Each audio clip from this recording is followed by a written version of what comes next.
Buenas noches, mi nombre es Jennifer Paola León, soy estudiante de Administración y Seguridad y Salud en el Trabajo en la Universidad Uniminuto de tercer semestre.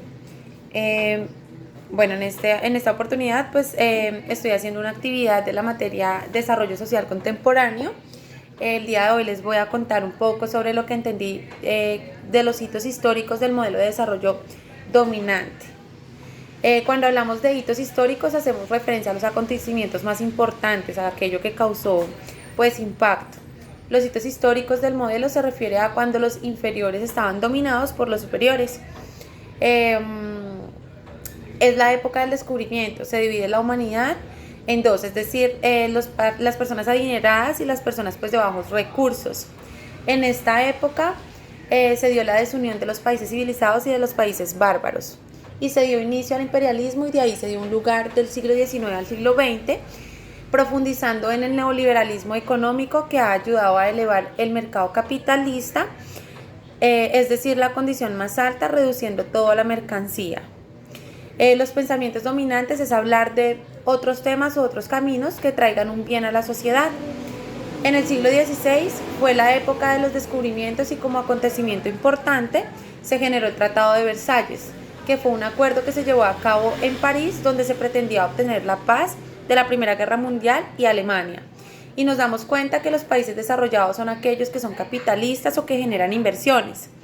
Países adinerados. Los países desarrollados crecieron a través de las materias primas que los países subdesarrollados importaban a estos mismos. Según la lectura, los países subdesarrollados o menos favorecidos generaban más pobreza y hacían más ricos a los países más desarrollados, a costa de trabajos, materias primas que estos países subdesarrollados generaban a esos países. También podemos decir que el imperialismo y la civilización a mediados de 1919, con el Tratado de Versalles, puso fin a la Primera Guerra Mundial, llegando a términos de paz. En América Latina, para las clases dominantes, la posindependencia y de la época de la instauración de las primeras repúblicas liberales de mediados del siglo XIX, los mestizos, los negros y los indios eran razas inferiores y atrasadas, a las cuales era legítimo dominar, expropiar, educar para conducirlas hacia el progreso.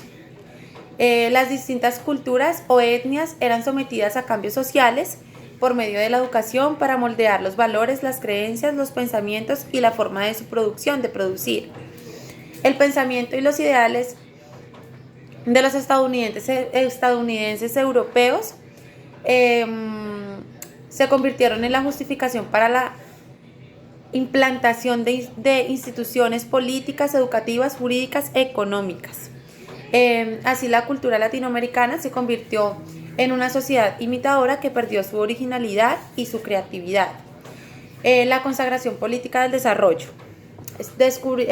Discurso de posesión del presidente Truman, el 20 de enero de 1949 se reflejó el espíritu de la época y los énfasis que tuvo en adelante la política exterior estadounidense. Con ese discurso comenzó lo que se llamó la era del desarrollo. En el discurso llamó la atención de la audiencia para la condición de los países más pobres. Por primera vez se define estas zonas como subdesarrolladas. Este término es una expresión más exacta de una visión del mundo para él. Todos los países del mundo caminaban en la misma pista, unos más rápidos, unos más lentos, pero todos en la misma dirección, con los países del norte, particularmente los Estados Unidos de América, por delante.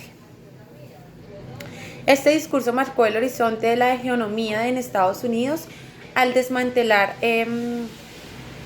el antiguo sistema de mandato y abrirle a este país las puertas a nuevos mercados sobre la base de nuevos sistemas imperialistas de corte institucional. La teoría del despegue, 27 visiones del desarrollo en el capitalismo y la industria de las naciones, y postula que toda sociedad pasa en una evolución económica por 5 etapas, que las 5 etapas son sociedad tradicional, precondición para el desarrollo, para el despegue, hacia un crecimiento autosostenido, despegue, camino hacia la madurez, y la etapa de alto consumo masivo.